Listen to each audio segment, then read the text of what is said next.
We begin tonight with breaking news out of Washington. Thanks so much for joining us. I'm Jenny Runovich in tonight for Scott. In just the last half hour, President Donald Trump signed a bill ending the longest government shutdown in U.S. history. That move came shortly after a narrow House vote approved the measure, 222 to 209. 6 Democrats joined nearly all Republicans to send the bill to the president.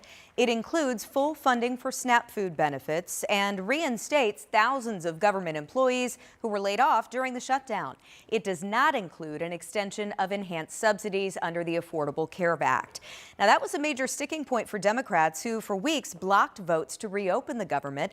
The president talked about the future of health care before signing the bill tonight. I'm always willing to work with anyone, including the other party. We'll work on something having to do with health care. We can do a lot better. We can do great.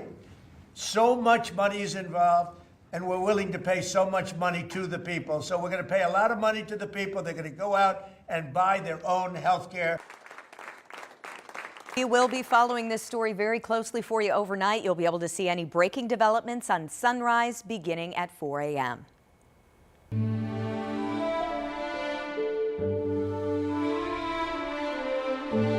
It's hard when you lose one of your own. Corporal Reynolds exemplified the very best of public service, courage, compassion. He was out doing what he loved to do. Blake was a young kid, and he had a big future.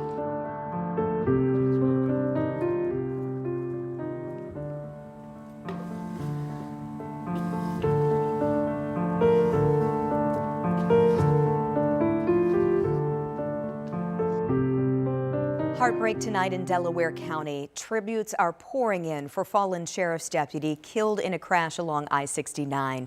You can see a 31-year-old Corporal Blake Reynolds here on his wedding day just last summer. He died helping a semi-driver stranded on the side of the interstate. Investigators say Reynolds was outside his patrol car when a second semi lost control, hitting the corporal's cruiser and the other truck. Medics took the 39-year-old driver of the semi that crashed to a hospital in Indianapolis. State police identified him as Teddy Johnson of New Haven, Indiana. Tonight, we're working to learn his condition, and right now, police are working to figure out what happened in the moments before this deadly crash. Meanwhile, as the investigation unfolds, loved ones and colleagues are honoring Corporal Reynolds' life and his dedication to the community he served. Our Alex Almanza is in Muncie tonight, where a memorial at the sheriff's office continues to grow. Flowers begin to cover this patrol car in front of the Delaware County Sheriff's Office, all left by the friends, loved ones, and community members that Sheriff's Deputy Blake Reynolds served. Corporal Reynolds served much in the same way he died. He went to help someone out, and this happened. For Renee and Tori Pierce, it was a prayer for his family. Leaving flowers came with a lot of feelings. That's what it was. Like reflection. It was just a prayer for him and his family, that he finds peace and they find peace. And still a lot of shock. We can't reach him on the radio. It sounds like we got him on 911, but he's not talking. While deputies rushed to save Reynolds, word spread. Something told me it was Blake. There's another gentleman went to school with him. I texted him. I said, "It's Blake." He said, "Yeah." And we just lost it. As Reynolds was moved from the place he took his last breath, brothers and sisters and the people he swore to protect, standing out to give their thanks. Going through the university and seeing the students and seeing construction workers actually stop what they're doing and line the streets, it was just amazing to see. Now a community mourns. We've known Blake for a long time. We have autistic twins. He'd come over and eat dinner. He actually took our boys out for their 21st birthday, so that way they had that kind of experience, something they normally wouldn't have gotten. And those experiences are now memories. Now, as this investigation gets underway, this community is undoubtedly left in heartbreak as they pray for a family now without a son and a wife without her husband. In Muncie, Alex Almanza, 13 News. We want to let you know leaders with the Delaware County Sheriff's Office tell us they will announce funeral arrangements at a later date. Of course, we will share those plans for memorials and any breaking developments in the investigation, both on air and online at WTHR.com. Other news tonight in Hendricks County, a jury is now considering two versions of a story with the same tragic ending. A state police trooper killed on the interstate. Eddie Jones is charged with murder, accused of intentionally swerving a stolen car into Trooper Aaron Smith. Defense attorneys say Jones was just turning to get on I-70 and slammed on the brakes and swerved to try to avoid the trooper. Well, in court, jurors watched the video that was captured by traffic cameras. Investigators say Jones stole his mom's car in Missouri, then drove to Indianapolis in June of 2023. Police tracked him to a gas station on the southwest side. They say Jones hit a police car and another car before leading officers on a chase. Trooper Smith was on the interstate trying to put out stop sticks when he was hit. Jones is also charged with resisting law enforcement and auto theft. His trial set to continue throughout next week.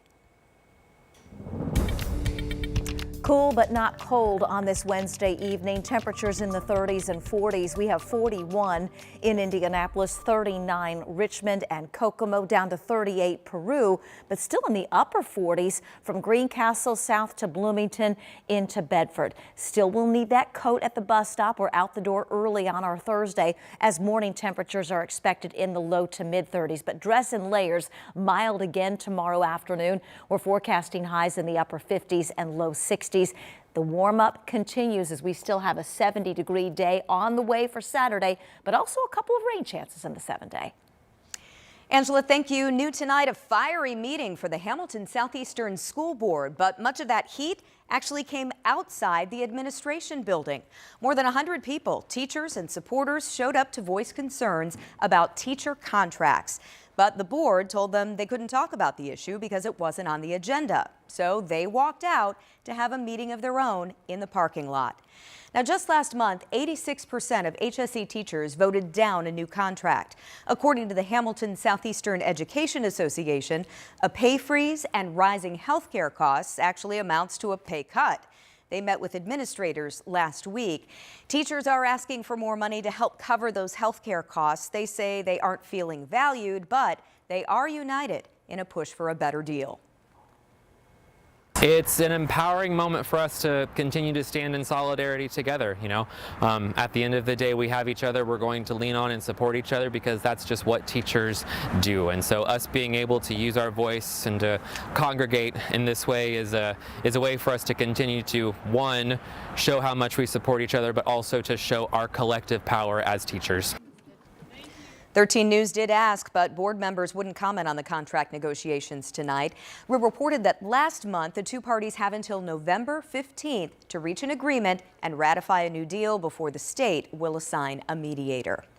Also tonight, HSE did present a plan for redistricting. School leaders say more than 6,400 people gave feedback on those changes. The goal, better balance enrollment at HSE schools. A final vote on new boundaries is expected in December.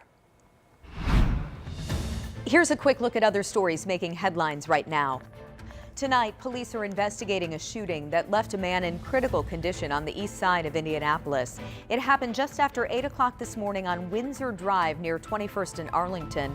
We're working now to learn what may have led to that gunfire and if police have identified a possible suspect. A woman is now under arrest connected to a man's death on the east side. Investigators say 27-year-old Carl Stevenson IV died in the shooting. It happened Tuesday near Sherman Drive and English Avenue. The woman now faces a preliminary murder charge. 20 state troopers just got new vehicles. You'll soon see the Dodge Durangos and Ford Mustangs out on the road. ISP Superintendent Anthony Scott says the colors are a nod to the agency's past, while the tech these cars have is all about the future. Grand Park Sports Campus in Westfield now has a new name, but the change is about more than just branding. Grand Park Sports and Entertainment is teaming up with the company Droplight, launching the Droplight Grand Park Sports Campus. The two companies say the goal of the partnership is to bring new experiences and live events to the park.